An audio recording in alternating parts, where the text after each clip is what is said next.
یزید کو شکست فاش دینے والی بہادر عرب بیٹی زینب تجھے سلام۔ کربلا میں امام حسین اپنے 72 جانثاروں کے ساتھ شہید ہو گئے۔ پیغمبر کی اولاد کو بے دردی سے قتل کر دیا گیا۔ شام غریبہ برپا ہو چکی۔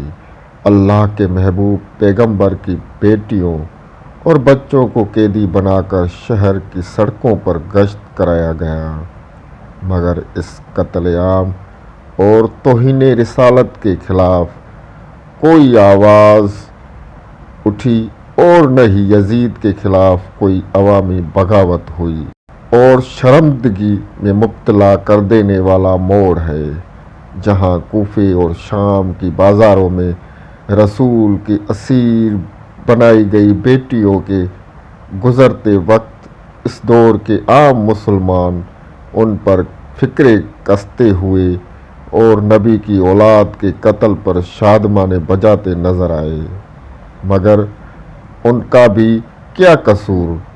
اس دور کے 70,000 سے زائد سند یافتہ مسلم جید علماء یہ فتوے دے چکے تھے کہ یزید حق پر ہے اور حسین کو اس کی بیعت کرنی چاہیے۔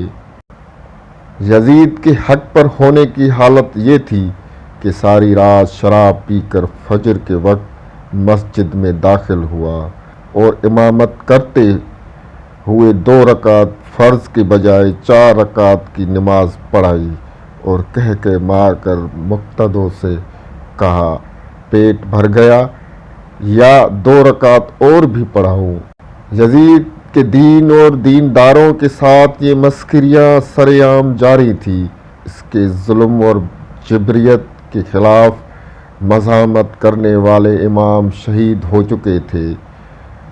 جو دیگر صاحب ایمان تھے ان میں سے کچھ نے عبادت و ریاضت کے نام پر ویرانے بسائے ہوئے غیر جانبدار رہے، اور کچھ نے یہ کہا کہ اپنی جان چھڑائی، ظالموں سے اللہ خود ہی پوچھے گا۔ دین فروش علماء کی مکاری جہالت کی شراب پینے والے عام مسلمان حواس باختہ حد تک گمراہ ہو چکے تھے۔ خدا کے آخری پیغمبر کا امن عالم، اخوت انسانی اور سماجی انصاف والا آفاقی پیغام خطرے میں تھا۔ یزیدی ریاست نے اپنے درباری ملوں، علماء اور فوجی طاقت کے بل بوتے پر یہ جو سارا فریبی ماحول بنایا تھا، اس کو کربلا کی عظیم سورمی، رسول کی نواسی، علی کی بیٹی اور حسین کی بہن بی بی زینب سلام اللہ علیہ نے اپنی شجاعت، استقامت، فصاحت و بلاغت اور تدبر سے بھرپور تقریروں اور خطبات سے مٹی میں ملا کر زمین بوس کر دی۔ امام حسین اور اس کے دیگر جانثار شہداء کے سر نیزوں پر سجانے والے یزیدی لشکر کے پیچھے پیدل چلنے والی اسیروں کا قافلہ جب کوفے کی بازار سے گزرا تو لوگوں نے قیدیوں پر طنز کے تیر برسانے شروع کیے۔ ایک موقع پر بی بی زینب رک گئی اور کوفے کے لوگوں کو مخاطب ہو کر بولنا شروع کیا۔ راویوں کا کہنا ہے کہ اللہ تعالیٰ کی حمد پڑھنے کے بعد جب بی بی زینب نے خطاب شروع کیا تو لوگوں پر سکتہ طاری ہو گیا۔ بی بی زینب نے گرجدار آواز کے ساتھ کہا، کوفے کے لوگوں، تم نے رسول سے کیا ہوا عہد توڑا ہے۔ تم نے حق و باطل کی تفریق کرنے والے لکیر مٹا کر خدا اور اس کے رسول کے خلاف جنگ کا اعلان کیا ہے۔ تم نے پیغمبر کی اولاد کا خون بہا کر جو کام کیا ہے وہ آسمانوں کو پھاڑ دینے والا، پہاڑوں کو اڑا دینے والا اور دھرتی کے ٹکڑے ٹکڑے کر دینے والا ہے۔ اللہ تم سے اس کا پورا بدلہ لے گا۔ راویوں کے مطابق بی بی زینب سلام اللہ علیہ کی آنکھوں سے آگ کے شعلے نکل رہے تھے۔ اس کی شیرنی جیسی آواز کوفے کے لوگوں پر ہیبت طاری کر رہی تھی۔